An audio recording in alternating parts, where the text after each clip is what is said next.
ప్రభువును ప్రేరక్షకుడైన యేసుక్రీస్తు నామములో అందరికీ ఉదయకాల శుభములను వందనములను తెలియజేయుచు ఈరోజు వాగ్దానం అనే వాక్య ధ్యానము ద్వారా నీతి న్యాయములను నైతిక విలువలను మేల్కొల్పగలిగిన వాక్య ధ్యానములను మీతో కలిసి ధ్యానించుటకు సంతోషిస్తూ ఈ వాక్య ధ్యానములోనికి ప్రేమపూర్వకంగా మిమ్ములను ఆహ్వానిస్తూ ఉంటున్నాను.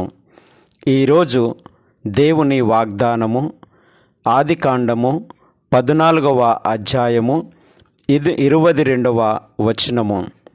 అబ్రాము, నేను అబ్రామును ధనవంతునిగా చేసి తినని నీవు చెప్పకుండానట్లు ఒక నూలు పోగైనను చెప్పుల వారైనను నీ వాటిలో ఏదైనను తీసుకొననని ఆకాశమునకు భూమికిని సృష్టికర్తయును సర్వోన్నతుడును దేవుడైన యెహోవా ఎదుట నా చెయ్యెత్తి ప్రమాణము చేయుచున్నాను.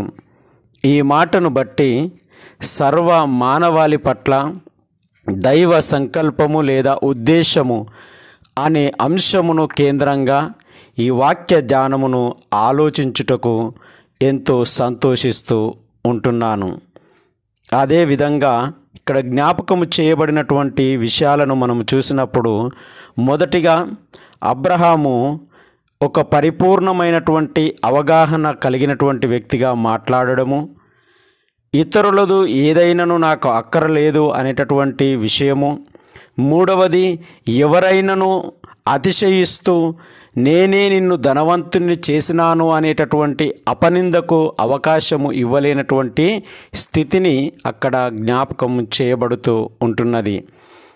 ఈ సృష్టిలోని మానవ జీవితాలను మనం పరిశీలించినట్లయితే మానవుడు ఒక సంఘజీవి కాబట్టి నిత్యము ఒకరిపైన ఒకరు ఆధారపడి బ్రతకవలసినదే.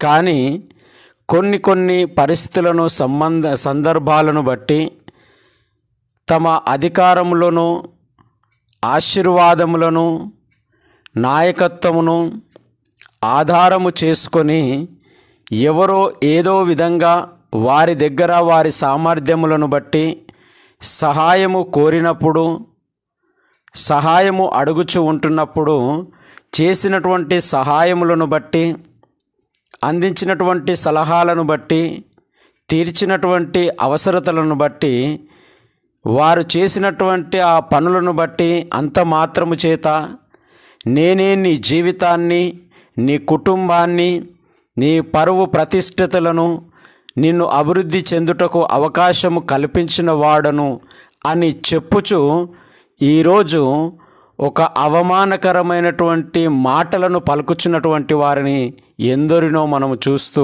ఉంటున్నాం. అనగా అపనిందలు వేస్తున్నటువంటి వారిని మనం చూస్తూ ఉంటున్నాం.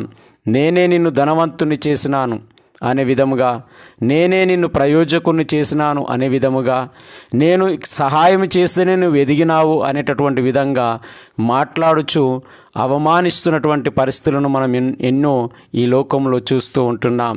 ఈరోజు వాగ్దానమును గమనించినప్పుడు కూడా అబ్రాము చేసినటువంటి యుద్ధమును బట్టి, పోరాటమును బట్టి విజయము సాధించి సొదొమ రాజు యొక్క ఆస్తులను, వారి యొక్క మనసులను తిరిగి పట్టుకొని వచ్చి ఆయనకు అప్పగిస్తున్నటువంటి సందర్భము ఈరోజు వాగ్దాన వాక్య భాగమును. అట్టి సందర్భంలో ఆయన కష్టపడ్డాడు, అక్కడ పోరాటము చేసినాడు, ప్రాణాలకు తెగించి ఆయన సలిపినటువంటి యుద్ధమును బట్టి విజయము సాధించి ఆయన తీసుకొని వస్తున్నటువంటి సందర్భము. అట్టి సందర్భంలో సొదొమ రాజు ఆయన దగ్గరికి వచ్చిన సందర్భంలో ఆయన చెప్పుచున్నటువంటి మాట 21వ వచనంలో మన జ్ఞాపకం చేయబడుతూ ఉంటుంది. మనుషులను నాకిచ్చి ఆస్తిని నీవే తీసుకొనుమని అబ్రహాముతో చెప్పగా, ఇట్టి సందర్భంలో ఆయన విజయాన్ని చూసినటువంటి వ్యక్తిగా, ఇదిగో నువ్వు మనుషులను నాకు ఇచ్చేసేయి, నువ్వు సంపాదించిన లేదా నువ్వు తీసుకొని వచ్చినటువంటి ఆస్తిని మొత్తము నీవో తీసుకో అని చెప్పుచున్నటువంటి సందర్భంలో నిజానికి అక్కడ కాపాడింది అబ్రామే. అయినా ఆస్తి ఆయనది కాదు కాబట్టి, అది సొదొమ రాజుది కాబట్టి, ఇదిగో దానిని బట్టి నేను ఇదిగో అవమానానికి కానీ అపనిందకు కానీ నేనే అబ్రహామును ధనవంతునిగా చేసినాను అని చెప్పుకోవడానికి కానీ అవకాశం ఇవ్వలేనటువంటి ఒక పరిపూర్ణమైనటువంటి జ్ఞానవంతునిగా ఆయన జవాబిస్తున్నట్లు మనకు కనబడుతూ ఉంటుంది. ఇక్కడ జ్ఞాపకం చేస్తున్నటువంటి మాటలు మనం చూసినప్పుడు, ఒకరోజు నీవే నేను అబ్రహామును ధనవంతుని చేసినానని అని అనవచ్చు కాబట్టి, నీవు అనేటటువంటి ఆ మాటకు, ఆ అపనిందకు అవకాశము ఇవ్వకూడదు అని తన కానుకలను, తన బహుమానములను సున్నితంగా తిరస్కరించినటువంటి వ్యక్తిగా కనబడుతూ ఉంటున్నాడు. తాను పొందినటువంటి ఆశీర్వాదము, ఇదిగో నిశ్చయముగా నిన్ను నేను ఆశీర్వదిస్తానని ఆశీర్వదిస్తున్నటువంటి దేవుణ్ణి స్మరణకు తెచ్చుకొని ఆయన ఎదుట జ్ఞాపకం చేస్తూ ఉంటున్నాడు. అందుకే సృష్టికర్త అయినటువంటి దేవుని ఎదుట నేను ప్రమాణం చేస్తూ ఉంటున్నాను.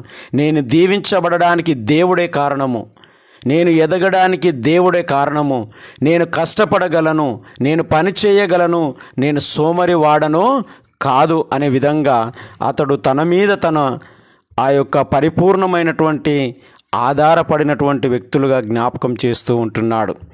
బహుమానాలు తీసుకోవడము, సహాయము పొందడము తప్పు కాదు, కానీ ఏదో ఒకరోజు నీవు పొందినటువంటి ఆ బహుమానమును బట్టి, నీవు పొందినటువంటి ఆ సహాయమును బట్టి, నీకు సహాయం చేసినటువంటి వ్యక్తి ఏ విధంగా, ఎప్పుడైనా ఏ విధంగానైనా ఈ విధంగా మాట్లాడుతాడేమో అనేటటువంటి జాగ్రత్త కలిగి కష్టపడి బ్రతకడం నేర్చుకోవాలనేది ఇక్కడ నీతి మనకు జ్ఞాపకం చేయబడుతూ ఉంటుంది. నీవు కష్టపడి బ్రతకడం నేర్చుకున్నప్పుడు, ఇదిగో ఇలాంటి వ్యక్తుల వలన ఇలాంటి పరిస్థితి ఎదురైనప్పుడు నీవు నేనే నిన్ను ధనవంతుని చేసినాను అనేటటువంటి అవకాశము ఇవ్వకూడదు. అందుకే దేవుడు మానవుణ్ణి ఆశీర్వదించినప్పుడు అతడు ఇదిగో ఒక గృహ నిర్వాహకత్వము చేయవలసినటువంటి బాధ్యతను అప్పగించినాడు. ఈ సృష్టి అంతటిని కాపాడవాలి, ఈ సృష్టిలో అంతటిలో అభివృద్ధి చెందాలి, ఈ సృష్టి అంతటిలో నీవు ఆశీర్వదించబడాలని దేవుడు సంకల్పించి మానవుణ్ణి దీవించినాడు. ప్రియమైన సహోదరి సహోదరులారా, ఈ ఉదయకాల సమయంలో మనల్ని మనం పరిశీలించుకున్నప్పుడు ఇలాంటి సందర్భం మనకు ఏదో విధంగా ఎదురయ్యి ఉండవచ్చు. ఒకరి మీద ఆధారపడి, ఒకరి సహాయాన్ని కోరి, ఒకరి సలహాను తీసుకొని కుటుంబాన్ని బాగు చేసుకున్నటువంటి వారముగా ఉండవచ్చు, ఉద్యోగాలు పొందినటువంటి వారముగా ఉండవచ్చు, లేదా వ్యాపారాలలో అభివృద్ధి చెందినటువంటి వారముగా ఉండవచ్చు. ఏదో ఒక స్థాయిలో మనం ఎదిగి ఉండవచ్చు, ఏదో ఒక స్థాయికి మనము అభివృద్ధి చెందినటువంటి వారమై ఉండవచ్చు. కానీ దానిని ఆధారంగా చేసుకొని ఇదిగో అవమానించేటటువంటి వ్యక్తులకు మనం అవకాశం కల్పించే వారిగా నిలబడుతూ ఉంటున్నామా జ్ఞాపకం చేయబడుతూ ఉంటుంది. కాబట్టి అవమానించే వారి మధ్యలో మనము నివసిస్తూ ఉంటున్నాము కాబట్టి, ఏలన చేసేటటువంటి వ్యక్తుల మధ్యలో మనం మన మనుగడను కొనసాగిస్తూ ఉంటున్నాము కాబట్టి, మానవుని యొక్క నైజమే ఇది. చేసిన మేలును బట్టి చేసినాను అని మర్చిపోడు, కానీ నిత్యము జ్ఞాపకము చేసుకొని ఇతరుల మధ్యన అవమానకరంగా మాట్లాడేటటువంటి అవకాశాన్ని చూస్తూ ఉంటారు. ఒకవేళ నీవు సోమరిగాను, చేతగాని వానిగాను, పని అంటే చెయ్యలేనటువంటి వ్యక్తిగాను బ్రతుకుచూ ఉండవచ్చు.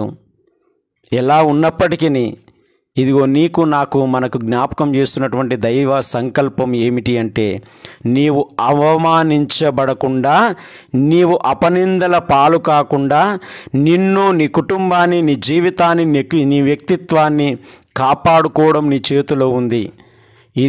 ఈరోజు జ్ఞాపకం చేస్తూ అబ్రహాము వలె ఆలోచన చేస్తున్నామా? నీవే నన్ను ధనవంతుణ్ణి చేసినాను అని నీవు ఏలెత్తి చూపే అవకాశాన్ని నేను నీకు ఇవ్వను అని పరిపూర్ణమైనటువంటి ఒక అవగాహన కలిగినటువంటి వ్యక్తులుగా మనం ఎదగగలుగుతున్నామా అనేది మనల్ని మనం ప్రశ్నించుకొనుటకు, ఆలోచన చేయుటకు దేవుడు ఈ మాటను జ్ఞాపకం చేస్తూ ఉంటున్నాడు. ప్రియమైన స్నేహితులారా, మనం అపనిందల పాలు కావడం ఆయనకి ఇష్టం లేదు. మనం ఇతరుల ద్వారా ఏలెత్తి చూపించి బ్రతుకు ఆయనకి ఇష్టం లేదు. కాబట్టి మనము దైవ సంకల్పంలో ఇదిగో ఎవరికి అవకాశం ఇవ్వకుండా కష్టించి పనిచేసి అభివృద్ధి చెంది ఆశీర్వాదకరంగా దీవించబడడానికి దేవునిపైన ఆధారపడి బ్రతికేటటువంటి బ్రతుకును ఇక్కడ జ్ఞాపకం చేయబడుతూ ఉంటుంది. దేవుడి మాట దీవించునుగాక. పరిశుద్ధుడా, ప్రేమగల తండ్రి, ఉదయకాల సమయమును బట్టి మీకు వందనాలు చెల్లిస్తూ ఉంటున్నాం. నిజమే ప్రభువా, బలహీనతలను బట్టు, ఆర్థిక పరిస్థితులను బట్టు, పేదరికంను బట్టు, ఏదో విషయాన్ని బట్టి ఈరోజు అనేకులు ఎంతోమంది పైన ఆధారపడి బ్రతుకుతున్నటువంటి వారు ఉండి ఉండవచ్చయ్యా. ఒకవేళ ఈ విధంగా నేనే ధనవంతుని చేసినాను, నేనే నిన్ను ప్రయోజకుని చేసినాను, నేనే ఈ స్థాయికి నిన్ను తీసుకుని వచ్చినాను అని నిత్యము అవమానించబడుచున్నటువంటి వ్యక్తులు ఎవరైనా ఉండి ఉండవచ్చు. వారందరి పక్షాన మీ పాద సన్నిధికి వస్తూ ఉంటున్నాం. దయతో వారిని ధైర్యపరచుమని, ఆదరించుమని ప్రార్థిస్తూ ఉంటున్నాం. ఒకవేళ ఇలా నువ్వు పలుకుతున్నటువంటి వ్యక్తులు ఉండి ఉండవచ్చు. ఇదిగో నేను మేలు చేయడానికి దేవుడు నన్ను ఆశీర్వదించినాడని పరిపూర్ణమైనటువంటి అవగాహన కలిగి అపనిందల పాలు చేయకుండా వారిలో ఒక మానవత్వాన్ని, ప్రేమను నింపుమని ప్రార్థిస్తూ ఉంటున్నాం. దేకాల సమయమున కన్నీళ్లతో ఉన్నటువంటి బిడ్డలను, దుఃఖంలో ఉన్నటువంటి బిడ్డలను, బాధల్లో, కన్నీళ్లలో, శ్రమల్లో ఉన్నటువంటి బిడ్డలను, ఆర్థిక పరిస్థితులు బాగలేక, కుటుంబ పరిస్థితులు బాగలేక, ఆరోగ్యములు సహకరించలేక, వృద్ధాప్య పరిస్థితులలో ఉంటున్నటువంటి బిడ్డలను బట్టి కూడా మీ పాద సన్నిధికి వస్తూ ఉంటున్నాం. ఎవరు ఏ కుటుంబంలో ఇది జరగాలని ఉదయకాల సమయమున నీ వైపుకు తేరి చూస్తూ ప్రార్థిస్తూ ఉంటున్నారో వారి ప్రతి ప్రార్థనను ఆశీర్వాదకరంగా మార్చుమని ప్రార్థిస్తూ ఉంటున్నాం.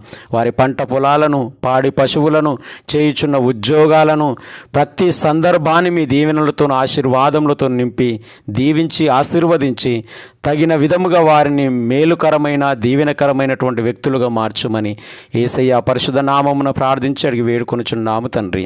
త్రియేక దేవుని యొక్క దీవెన, నిత్య సమాధానము మనందరికీ తోడుని దీవించి ఆశీర్వదించును గాక. ఆమెన్.